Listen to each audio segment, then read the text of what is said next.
क्या होता है और डिटर्मिनेंट्स ऑफ डिमांड क्या होता है, मतलब कि फैक्टर अफेक्टिंग डिमांड, मतलब कि डिटर्मिनेंट्स में क्या होता है, फैक्टर अफेक्टिंग डिमांड। मतलब फैक्टर अफेक्टिंग डिमांड का मतलब कि वो फैक्टर जो डिमांड को अफेक्ट करे। फैक्टर अफेक्टिंग डिमांड का मतलब कि वो कौन कौन से फैक्टर होते हैं जो डिमांड को अफेक्ट करते हैं।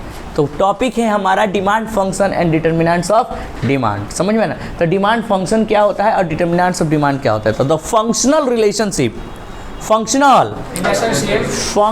relationship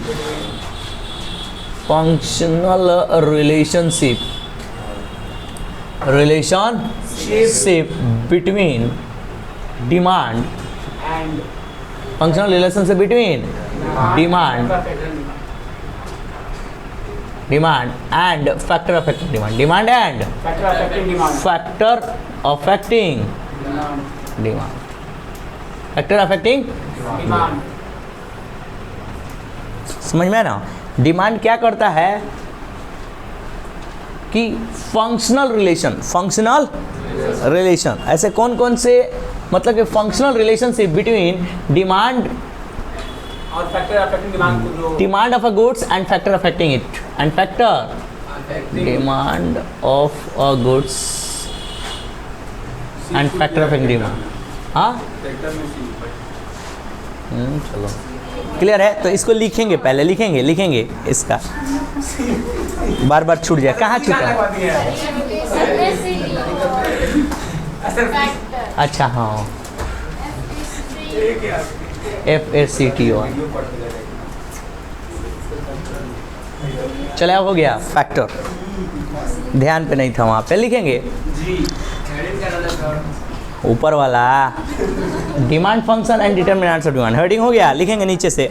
demand function is the functional relationship, demand function is the functional relationship, demand function is the functional relationship, demand function is the functional relationship between, demand function is the functional relationship between, demand function is the functional relationship between demand of a goods, between demand of a goods and factor affecting it, and factor affecting it, and factor affecting demand of a goods and factor affecting it, factor affecting it, factor affecting it's. तो कह रहा है कि demand function is the functional relationship between demand of a goods and factor affecting it's. अगर factor affecting it मतलब कि कौन कौन से ऐसे फैक्टर होते हैं जो डिमांड को अफेक्ट करते हैं, डिमांड को अफेक्ट करते हैं। तो आ जाइए डिमांड फंक्शन, रुक जाओ। डिमांड फंक्शन जो होता है, डिमांड फंक्शन ये दो तरह का होता है। एक होता है individual demand function, individual demand function, और दूसरा होता है market demand function, market demand function, market demand function, market demand function. Clear है। तो कह रहा है डिमांड फंक्शन कितने तरह के, दो तरह के, इंडिविजुअल डिमांड फंक्शन और मार्केट डिमांड फंक्शन। क्लियर है। तो ये ऐसे लिखें और पहला हेडिंग डालें इंडिविजुअल डिमांड फंक्शन।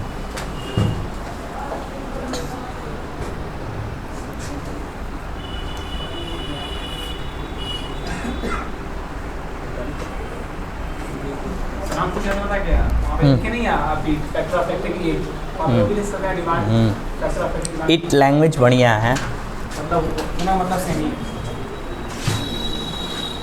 मतलब कि अगर कोई कंज्यूमर किसी कमोडिटी का डिमांड कर रहा है तो ऐसे कौन कौन से फैक्टर हैं जो उसको अफेक्ट कर सकते हैं, उसके फंक्शनल रिलेशन को क्या कहा जाता है, डिमांड फंक्शन कहा जाता है। उसके फंक्शनल रिलेशन को क्या कहा जाता है, डिमांड फंक्शन कहा जाता है। और डिमांड फंक्शन कितने तरीके के होते हैं, दो तरीके के होते हैं। पहला इंडिविजुअल डिमांड फंक्शन और दूसरा मार्केट डिमांड फंक्शन। क्लियर है। इंडिविजुअल डिमांड फंक्शन और दूसरा मार्केट डिमांड फंक्शन। ओके, तो पहला हेडिंग डालेंगे इंडिविजुअल डिमांड फंक्शन। अब इंडिविजुअल डिमांड फंक्शन का मतलब क्या होता है, इंडिविजुअल आ गया ना, माइक्रो इकोनॉमिक्स पढ़ रहे हैं ना हम लोग, तो आ गया ना इंडिविजुअल।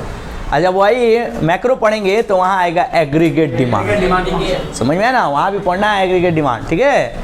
एग्रीगेट माने एज अ होल, यहाँ इंडिविजुअल आ गया, मजा मार्केट माने समूह, माने कुछ लोगों का समूह, ठीक है। तो इंडिविजुअल डिमांड फंक्शन क्या होता है, हेडिंग डाले हैं सभी लोग। तो इंडिविजुअल डिमांड, जैसे डिमांड का तुम डेफिनेशन पढ़े हो कि demand is the quantity of a commodity that a consumer is willing and able to buy at each possible price during a given period of. कितना आसान लैंग्वेज है, याद करके सब रखना चाहिए, समझ में ना। और याद करो तो उसके एक बार लिखने का भी प्रैक्टिस कर लो, ठीक है। याद तभी माना जाता है जब लिखने में आसान हो जाए, ठीक है, तब उसको याद मानते हैं। अदरवाइज समझो कि याद नहीं हुआ है, वो तुम्हारे चयन में है कि हम याद किए हैं, लेकिन बताओगे चाहे लिखोगे याद ही नहीं होगा, लिखाता ही नहीं है, ठीक है। हम लोग भी स्टूडेंट रहे हैं, ऐसा किए हैं, तो इसलिए ये एक्सपीरियंस जरूर बनाएं, ठीक है। लिखते हैं पहला इंडिविजुअल डिमांड फंक्शन, डैश देके लिखिएगा। It refers to the quantity of a commodity. Individual demand function में it refers to a quantity of a commodity. It refers to the quantity of a commodity. It refers to the quantity of a commodity. It refers to the quantity of a commodity that a consumer is willing and able to buy. It refers to the quantity of a commodity that a consumer is willing, that a consumer is willing and able to buy, that a consumer is willing and able to buy, willing and able to buy at each possible price, willing and able to buy at each possible price, willing and able to buy at each possible price during a each possible price during a given period of time, during a given period of time, during a given period of time, during a given period of time। हो गया क्या? अगर कोई consumer किसी commodity को demand कर रहा है तो उसे डिमांड फंक्शन करेंगे। अब इसको डिटरमाइन कर सकते हो, पैराग्राफ चेंज करके लिखना इन शॉर्ट, इन शॉर्ट, और आगे लिखना इन शॉर्ट के बाद it expresses relation between it, in short निचले लाइन में, in short it expresses relation between, it expresses relation between, it expresses relation between, it expresses relation between, it expresses relation between demand for goods, relation between demand for goods, relation between demand for goods and factor determining demand for goods and factor determining demand for goods and factor determining demand for goods and factor determining and factor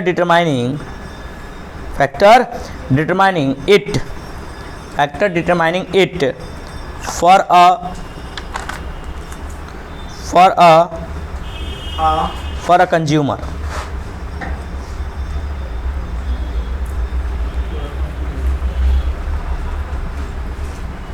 for a consumer, correct? Expresses relation between demand for goods and factor determining it for a consumer. अगर कोई consumer एक commodity को क्या कर रहा है, demand कर रहा है, तो ऐसे बहुत सारे फैक्टर होते हैं जो उसके डिमांड को अफेक्ट कर सकते हैं, उसके रिलेशन को कहा जाता है इंडिविजुअल डिमांड। क्लियर है? तो ऐसे कौन कौन से फैक्टर हैं जो एक इंडिविजुअल के डिमांड को क्या कर सकते हैं, अफेक्ट करते हैं? आइए जानते हैं।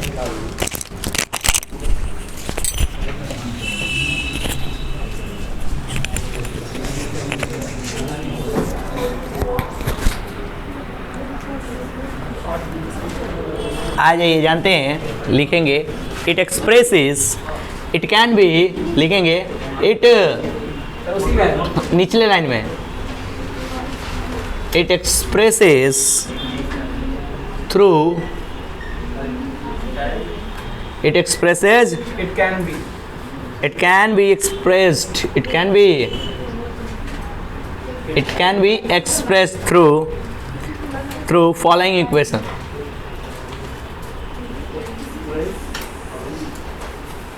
Through following equation where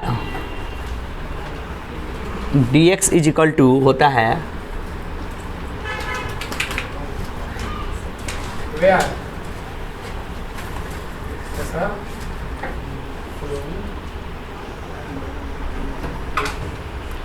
हाँ where dx is equal to होता है demand for goods x, demand for goods x, dx.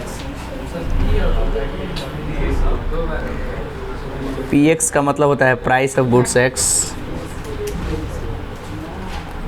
Price of goods x, So क्या है FPX? f फंक्शनल रिलेशन, मतलब कि अगर कोई कंज्यूमर किसी डिमांड करे किसी गुड्स x का, तो इतने सारे फैक्टर होते हैं जो उसके डिमांड को क्या कर सकते हैं, f का मतलब फैक्टर, इतने सारे फैक्टर हैं जो उसके डिमांड को क्या कर सकते हैं, अफेक्ट कर सकते हैं, क्या कर सकते हैं, क्या पूछ रहा है? अंदर नीचे क्या है? PX. px pr y t f सबका मीनिंग लिख रहे हैं। px का मतलब price of goods x, pr का मतलब price of related goods, price of related, price of related goods, y का मतलब monetary income of consumer, monetary income of consumer,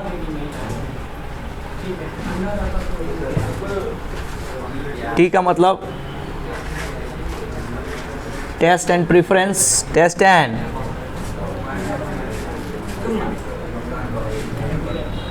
preference of consumer, taste and preference of consumer, F का मतलब future expectation, F का मतलब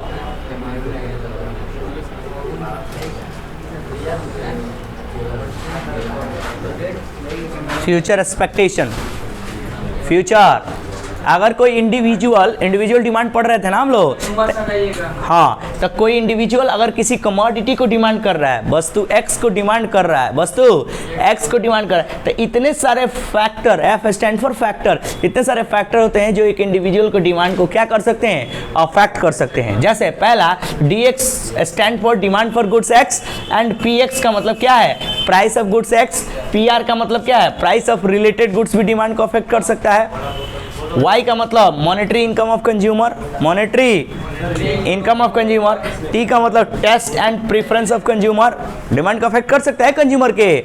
उसके बाद F का मतलब फ्यूचर एक्सपेक्टेशन, फ्यूचर में अगर भविष्य में कीमत घटने बढ़ने वाला है तो भी डिमांड अफेक्ट होगा। एगो इंडिविजुअल के डिमांड को अफेक्ट करने के लिए कौन कौन से फैक्टर होते हैं, ये सारे फैक्टर होते हैं, price of goods X, income of consumer, taste and preference, ये सारे ना ऐसे फैक्टर होते हैं जो एक इंडिविजुअल की डिमांड को अफेक्ट कर सकते हैं। तो उसके फंक्शनल रिलेशन को क्या कह सकते हैं, उसके फंक्शनल रिलेशन को क्या कहते हैं, इंडिविजुअल डिमांड फंक्शन का। क्लियर? तो किसी अगर कोई कंज्यूमर किसी कमोडिटी को डिमांड कर रहा है तो ऐसे बहुत सारे फैक्टर होते हैं जो उसको अफेक्ट करते हैं, उसके फंक्शनल रिलेशन को क्या कहा जाता है, इंडिविजुअल डिमांड फंक्शन।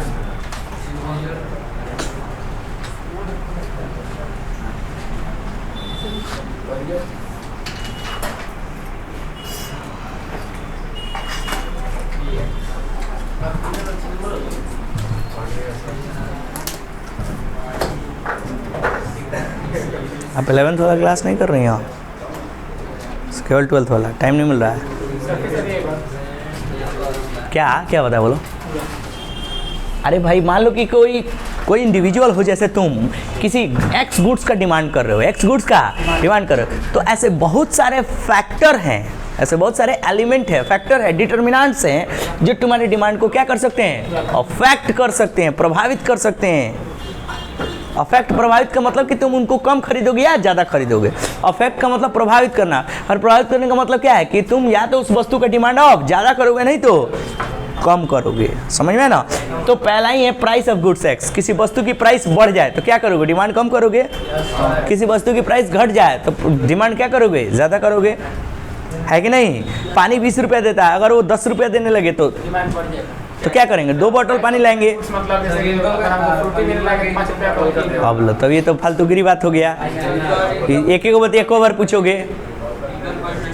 यहाँ price of related goods, related goods के प्राइस में अगर चेंजिंग आ जाए, रोटी और पिज्जा एक दूसरे का रिलेटेड गुड्स है, सब्स्टिट्यूट है। समझ में, सब्स्टिट्यूट है। वाई का मतलब monetary income of the consumer, income हो जाए चेंज तो भी डिमांड चेंज हो जाता है।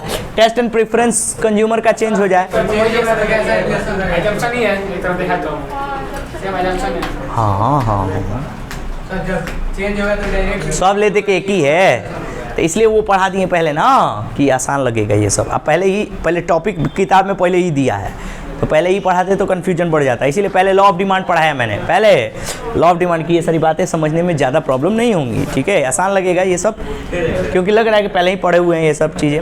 हो गया। अब दूसरा हेडिंग डाले मार्केट डिमांड फंक्शन। अरे दूसरा हेडिंग डाले मार्केट डिमांड फंक्शन,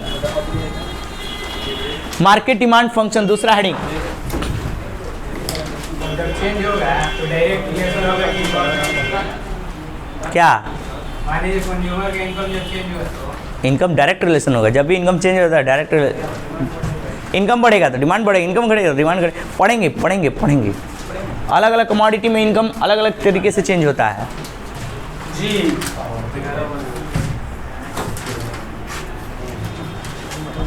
हो गया। मार्केट डिमांड, जब सारे कंज्यूमर मिलके किसी कमोडिटी का डिमांड करते हैं, किसी एक कमोडिटी का, सारे कंज्यूमर मिलके किसी एक इंडिविजुअल आ रहा है, सारे कंज्यूमर मिलके किसी एक कमोडिटी का डिमांड करते हैं, तो उसमें भी बहुत सारे ऐसे फैक्टर होते हैं जो डिमांड को क्या करते हैं, अफेक्ट करते हैं। तो ये सारा फैक्टर रहेगा ही, एक दो गो और बढ़ जाएगा, समझ में है ना। तो लिखिएगा, it refers to the quantity of a commodity, it refers to the quantity of a commodity, it refers to the quantity of a commodity, it refers to the quantity of a commodity, it refers to the quantity of a commodity that all consumer, वहाँ A था, यहाँ पे क्या होगा, all consumer. क्यों all consumer, क्योंकि market पढ़ रहे हैं ना। That all consumer are willing and able, that all consumer are willing and able, all consumer are willing and able to buy, are willing and able to buy at each possible price, are willing and able to buy, are willing and able to buy at each possible price, each possible price during a given period of time, each possible price during a given period of time, each possible price during a given period of time, each possible price during a given period of time, during a given period of time, full stop, during a given period of time. Clear जी। In short, निचले line में लिखना, in short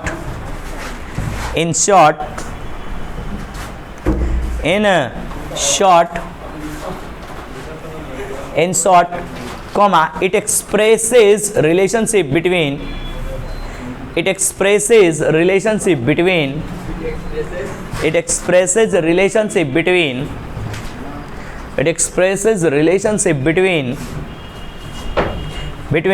market demand of any goods, relationship between market demand of any goods, market demand of any goods, it expresses the relationship between market demand of any goods, market demand of any goods and various elements determining it, and various elements determining it, and various elements determining it, and various element determining it। Various elements determining it. तो इतने सारे होते हैं ना, इसमें दो और आ जाता है, इसमें दो और आ जाता है। एक होता है P माने कि साइज ऑफ पॉपुलेशन, और एक होता है YD। समझ में? ये सारे ऐसे फैक्टर हैं जो क्या करते हैं, सारे कंज्यूमर के डिमांड को क्या कर सकते हैं, अफेक्ट कर सकते हैं।